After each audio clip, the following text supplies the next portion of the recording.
शफीक थाना महिला मंडल के अध्यक्ष उन्होंने पूर्णा से तशरीफ़ लाए। मैं उनसे दरख्वास्त करता हूँ कि उन्होंने अपने ख्यालात का इजहार करें। एक वीडियो बना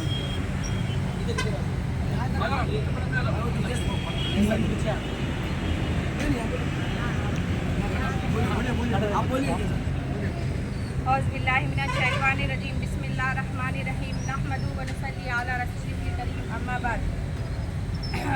आज हम तमाम लोग जो यहाँ जमा हुए हैं वो मुस्लिम रिजर्वेशन के लिए जमा हुए हैं, क्योंकि हमारा एक ही नारा है, एक ही मिशन, मुस्लिम आरक्षण।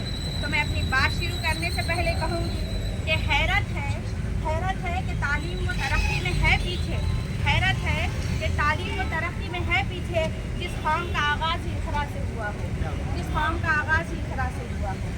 मैं यही कहती हूँ कि आज जो ये धरना आंदोलन चल रहा है ये हमारे मुस्तकबिल की लड़ाई है, ये हमारे मुस्तकबिल की लड़ाई है।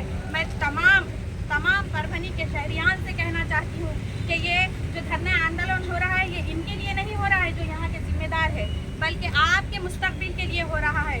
और मैं ये कहती हूँ कि इस आंदोलन के ज़रिए से मैं अपनी बात सरकार तक पहुँचाना चाहती हूँ, और वो ये है कि आज जो 5% रिजर्वेशन हमें सैंक्शन हुआ था, जब टेम्पल ऑफ डेमोक्रेसी जो देश की हमारी लोकसभा है वहाँ माननीय प्रधानमंत्री जी कहते हैं कि मैं अक़लियतों के हाथ में, एक हाथ में कंप्यूटर तो दूसरे हाथ में कुरान देखना चाहता हूँ, तो ये जुमलेबाजियों से तो नहीं होगा ना।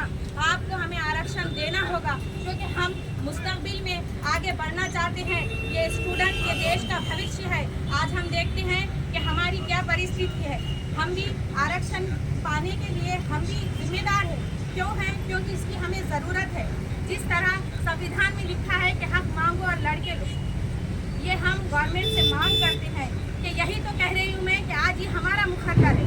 मैं तो कहती हूँ माननीय प्रधानमंत्री मुख्यमंत्री से कि उन्होंने मुझे अभी लाड़ की बहन बनाया, अभी मुझे लाड़ की बहन बनाया, और इनके लाड़ की बहन की ये मांग है कि हमें मुस्लिम आरक्षण दिया जाए। यही तो मैं कहती हूँ ना कि कम अपने मुकद्दर का अंधेरा नहीं होता, कम अपने मुकद्दर का अंधेरा नहीं होता, सूरज तो निकलता है सवेरा नहीं होता। कम अपने मुकद्दर का अंधेरा नहीं होता, सूरज तो निकलता है सवेरा नहीं होता। उस पेड़ के साए में सुकून किसको मिलेगा, उस पेड़ के साए में सुकून किसको मिलेगा जिस पेड़ के साए में चिड़ियों का बसेरा नहीं होता, चिड़ियों का बसेरा नहीं होता। मैं यही कहना चाहती हूँ कि ये लड़ाई, ये हमारे हक की लड़ाई है, ये हमारे भविष्य की लड़ाई है। याद रखो, कलम हथियार नहीं लेकिन तलवार से तेज है। कलम आपको सलीखा देती है, कलम आपके मुस्तकबिल को संवारती है, कलम आपके अपने भविष्य को बनाती है। याद रखिए, मैं तमाम लोगों से ये निवेदन करती हूँ कि आए और इस मोर्चे को कामयाब बनाए।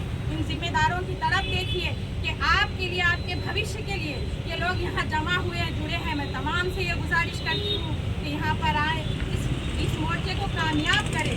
जब तक तुम अपने हक की, अपने हुकूक की आवाज़ नहीं उठाओगे, ये आवाज़ कैसे ऐवानों तक पहुँचेगी, ये आवाज़ कैसे ऐवानों तक गरजेगी।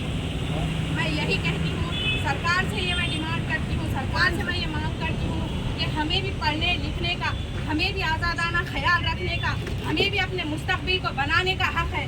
यही मैं सरकार से गुजारिश करती हूँ कि जब कोर्ट ने कह दिया कि 5% मुस्लिम आरक्षण दिया जाए, तो ये हमें मिलना चाहिए। हम इसके हकदार हैं, हमारा भी हक़ है। हम भी आर्टिकल 346 के तहत वोट करते हैं, हम भी इस देश के नागरिक हैं। हमारे भी साथ अच्छाई का सलूक किया जाए, हमारे भी मुस्तकबिल को बनाने की तैयारी में हम लगे हैं। तो मैं ये सरकार से बाअदबन गुजारिश करती हूँ, बाअदबन। तो यही मैं कहती हूँ कि खड़े रहना था जिनको मेरे हक़ में, खड़े रहना था जिनको मेरे हक़ में, वो गैरों की हिमायत कर रहे हैं। मैं खुद को टूटने से कैसे रोकूं? ये सत्ता में बैठे लोग मुझसे ही बगावत कर रहे हैं, सत्ता में बैठे लोग मुझसे ही बगावत कर रहे हैं।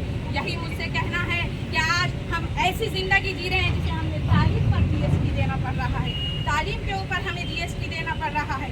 आज ऐसे हालात हमारे ऊपर बरपा है, और मैं यही गुजारिश कर रही हूँ अभी भी अपने पक्ष की तरफ से, अपने महिला मंडल की तरफ से, और हो रहे इस मुस्लिम आरक्षण को अपना पाठिंबा भी घोषित करती हूँ। और मैं ये सरकार से डिमांड करती हूँ कि हमें 5% आरक्षण दिया जाए। बहुत बहुत शुक्रिया।